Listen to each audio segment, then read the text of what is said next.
कहते class 9 maths में परेशान हो रहे हो? क्यों हो रहे हो? सूरज सर लाए सारे चैप्टर्स के फॉर्मूलाज की पूरी पीडीएफ और एक्सप्लेन भी करूंगा 15-20 मिनट के अंदर। सिर्फ तेरे को नोट्स बनाने हैं और नोट्स नहीं बनाने हैं तो क्या करेगा बेटा? देख के डाउनलोड करके काम नहीं करना है, बनाने याद होंगे फॉर्मूलाज। चल स्टार्ट करते हैं। देखो, सबसे पहला चैप्टर आ रहा है नंबर सिस्टम। नंबर सिस्टम के अंदर फॉर्मूलाज तो नहीं है, बट ये एक्सपोनेंट्स के लॉज जरूर आ जाते हैं, जिसमें मल्टीप्लाई में पावर होती है प्लस, डिवाइड में होती है माइनस, जब ऐसे ब्रैकेट्स में होती है तो मल्टीप्लाई। ए बी की पावर एम है तो हम अलग अलग करके लिख सकते हैं, ऐसे हो तो डिवाइड में अलग अलग कर सकते हैं। किसी की पावर 0 1 होती है, नेगेटिव पावर में हम रेसिप्रोकल कर देते हैं। ये तुझे पता होना चाहिए। जो मेन चैप्टर है, मतलब मेन कॉन्सेप्ट है इस चैप्टर में से, वो है रैशनलाइजेशन। बहुत आता है ये, मैं क्वेश्चंस लेके आया हूँ तेरे लिए। मैं बस एक कॉन्सेप्ट सिखाना चाहता हूँ। जैसे ये वाला क्वेश्चन है, √3 + 1 डिवाइडेड बाय 2√2 माइनस √3। हमेशा इसके उल्टे से मल्टीप्लाई करते हैं। किससे? उल्टे से। जो डिनोमिनेटर में लिखा हो उसके उल्टे से क्या होगा?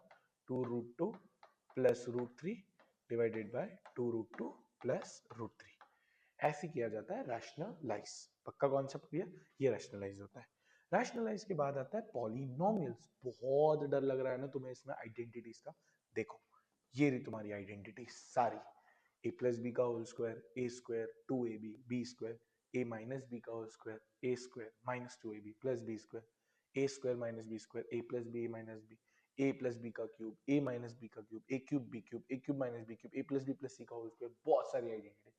यार देखो, आइडेंटिटी का कोई शॉर्टकट नहीं होता, रटनी ही पड़ती है, बार बार लिखो, है ना। हम टीचर्स लोगों को कैसे हुई है, बार बार लिख लिख के, बार बार लिख लिख के, तो आपको भी वैसे ही हो जाएगी। 15-20 बार लिख दो, ज्यादा बोल रहे 2-3 बार लिख दे भाई, बट लिख तो सही। अच्छा, इसमें एक और कॉन्सेप्ट आता है लॉन्ग डिवीजन का, आता है ना। 5 नंबर का क्वेश्चन फैक्टराइज वाला। तो लॉन्ग डिवीजन कैसे किया जाता है, फैक्टर्स कैसे निकाले जाते हैं, स्प्लिट कैसे किया जाता है, वो तुझे आना चाहिए। और अगर मान ले तुझे नहीं आता है तो ये वीडियो डाली है मैंने, ये वीडियो मैंने डाली है, ऊपर आई बटन में भी आ रही होगी शायद। तो ये वीडियो भी ग्रुप चैनल के ऊपर डली हुई है कि लॉन्ग डिवीजन कैसे किया जाता है। मैंने आपको पूरा एग्जांपल सिखाया, कैसे स्टेप बाय स्टेप पूरा लॉन्ग डिवीजन सिखाया, तो जरूर देख लेना अगर नहीं आती है तो। फिर इसके बाद आता है तेरा तीसरा चैप्टर, सबसे फुद्दू chapter, coordinate geometry. Coordinate geometry में एज सच तो कोई फार्मूला नहीं है, बट कार्टेशियन प्लेन जरूर है। इसको बोलते हैं वाई एक्सिस और ऐसे को बोलते हैं एक्स एक्सिस। ये first quadrant, second quadrant, third quadrant, fourth quadrant. First quadrant में दोनों पॉजिटिव, सेकंड क्वाड्रेंट में x negative y positive, third quadrant में दोनों नेगेटिव, फोर्थ क्वाड्रेंट में x positive y negative. X को एब्सिसा बोलते हैं, वाई को ऑर्डिनेट बोलते हैं। फिर लीनियर इक्वेशन में भी कोई कॉन्सेप्ट नहीं, कोई फॉर्मूला नहीं, तो उसमें लाया ही नहीं। यूक्लिड के अंदर कुछ एक्सियम्स है, कुछ पोस्टुलेट्स है। ये कुछ एक्सियम्स है, एक्सियम भले मत याद रखना, पोस्टुलेट्स जरूर याद रखना कि एक स्ट्रेट लाइन कहीं से भी ड्रॉ हो सकती है, कितने भी पॉइंट्स में। एक टर्मिनेटिंग लाइन को इनडेफिनेटली प्रोड्यूस कर सकते हैं, कहीं तक भी प्रोड्यूस कर सकते हैं। एक सर्कल कोई भी सेंटर कोई भी रेडियस से बन सकता है। All right angles are equal होते हैं, अगर वो 90 तो वो भी 90।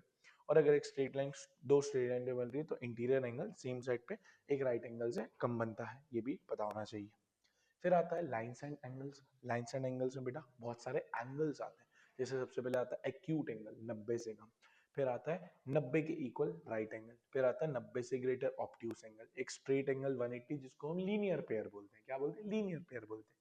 एक रिफ्लेक्स एंगल, 360 में से माइनस कर दो, रिफ्लेक्स का क्वेश्चन भी है, बट ये मेन नहीं है जितना ये मेन है।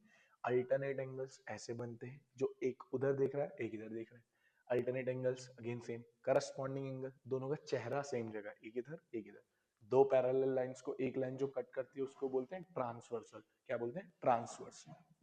करस्पॉन्डिंग एंगल अगेन को इंटीरियर एंगल, इन दोनों का सम 180। एंगल ऑन ट्रांसवर्सल भी बोलते हैं, ये भी सेम को इंटीरियर एंगल। तो ये ध्यान रखना बेटा। ट्राइंगल्स के अंदर कोई फॉर्मूला नहीं है, बट ट्राइंगल्स के अंदर है कॉन्ग्रुएंसी और सीपीसीटी। एसएसएस 3 साइड बराबर कर देगा तो तेरे दोनों ट्राइंगल कॉन्ग्रुएंट हो जाएंगे।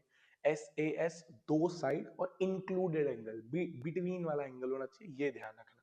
दो इंक्लूडेड एंगल। फिर आता है बेटा एएस है, 2 एंगल और उसके बीच की साइड एएस है। एएस 2 एंगल एक नॉर्मल साइड। सर फिर ये दोनों अलग अलग है क्योंकि उसमें साइड इंक्लूडेड होनी चाहिए, इसमें साइड का ऐसा कुछ नहीं। फिर आता है आरएचएस, जिसको हम आरएचएल लिखा हुआ है, देखो यहाँ पर RHS, right angle hypotenuse side, जिसमें देखो 90 डिग्री वाले ट्राइंगल्स को कॉन्ग्रुएंट करना होता है। जैसे ही कोई दो ट्राइंगल कॉन्ग्रुएंट हो जाते हैं तो सीपीसीटी से उनकी बाकी सारी चीजें भी क्या हो जाती है बेटा, बराबर हो जाती है, उसी को हम सीपीसीटी कहते हैं। फिर क्वाड्रिलेटरल्स के अंदर प्रॉपर्टीज हैं फिगर्स की, और एमपीटी थ्योरम है। क्वाड्रिलेटरल में अगर देखोगे तो rectangle opposite sides are equal, all angles are 90, square all sides are equal, all angles are 90 degree. Parallelogram VIMP, VIMP बहुत क्वेश्चन आता है पैरेललोग्राम पे बेटा। पैरेललोग्राम में अपोजिट साइड्स इक्वल होती है, अपोजिट साइड्स पैरेलल होती है, और डायगोनल्स बाइसेक्ट ईच अदर करते हैं। ट्रेपेजियम कभी कभार एक क्वेश्चन, अपोजिट साइड्स का एक पेयर पैरेलल होता है, एक पेयर पैरेलल होता है, ये ध्यान रखना बेटा। फिर तेरा एमपीटी, एमपीटी क्या होती है बेटा, एक अगर ट्राइंगल है उसमें दो मिड पॉइंट है, लेट्स से डी और ई, लेट्स से ट्राइंगल का नाम एबीसी है, तो कहता है ये जो लाइन बनी है डीई ये पैरेलल होगी बीसी के, और यही डीई के आधे भी होगी, बीसी के आधे भी होगी। तो ध्यान रखना बेटा एमपीटी, एमपीटी का प्रूफ किसी स्कूल में करवाते हैं, किसी में ऑल्दो नहीं आता है, बट एमपीटी के क्वेश्चंस बहुत सारे आते हैं। एमपीटी के बाद बच्चों का सरदर्द चैप्टर सर्कल्स, सर्कल्स में बेटा कुछ तो basic concepts plus theorems. Basic concepts में आओगे तो सर्कल क्लोज फिगर है पता है, सेंटर पता है, रेडियस एक सेंटर से कहीं तक भी एक लाइन ड्रॉ करो वो रेडियस कहलाती है, डायमीटर रेडियस का डबल, कॉर्ड ऐसे दो पॉइंट्स को ज्वाइन कर दो कॉर्ड बन जाएगी, आर्क ये देखो एरी आर्क, एरी आर्क, सरकमफेरेंस पूरी बाउंड्री, 2 पाई आर फॉर्मूला बचपन में पढ़ा होगा। अच्छा ये कुछ कुछ थ्योरम्स हैं, जैसे ये आती है सेम सेगमेंट में कि दो एंगल सेम सेगमेंट में तो बराबर, ये वाली मिड पॉइंट में जो कॉर्ड है वो बाइसेक्ट करती है perpendicular from the chord bisects the chord, ये डबल वाली सेंटर पे डबल पड़ता है बेसिकली। फिर ये वाली ये ट्वाइस वाली जो मैंने तुमको बताई। फिर सेमी सर्कल में 90 डिग्री होता है, साइक्लिक क्वाड्रिलेटरल के अपोजिट एंगल्स का सम 180 होता है, बहुत आईएमपी है, ये वाली आईएमपी है, ये वाली आईएमपी है, ध्यान रखना बेटा। फिर सर्कल्स के बाद आता है तेरा हेरॉन्स फॉर्मूला, ये तो सबसे आसान है, तो सबसे आसान है, S under root S, S minus A, S minus B, S minus C, जिसमें S equals to A plus B plus C by 2 semi perimeter. हाँ इसमें एक फॉर्मूला और लिख देता हूँ मैं तेरे लिए, इक्विलेटरल ट्राइंगल का एरिया होता है √3/4 ए स्क्वायर, इक्विलेटरल ट्राइंगल का एरिया होता है √3/4 ए स्क्वायर, मत भूलना बेटा। इसके बाद आता है सरफेस एरिया एंड वॉल्यूम, बहुत इजी चैप्टर है बट फॉर्मूलाज पता होने चाहिए।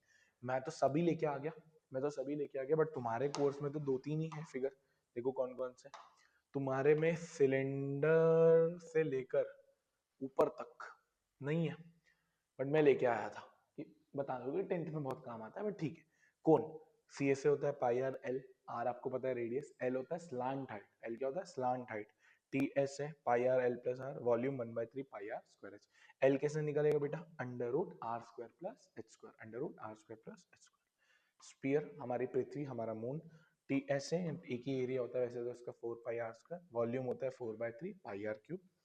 हेमिस्फीयर कटोरी, टी एस ए होता है 3 pi R square, C S A होता है 2 पाई आर स्क्वायर, वॉल्यूम आधी कर दो स्फीयर की 2/3 पाई आर क्यूब। मून वाला क्वेश्चन बेटा देख के जाना।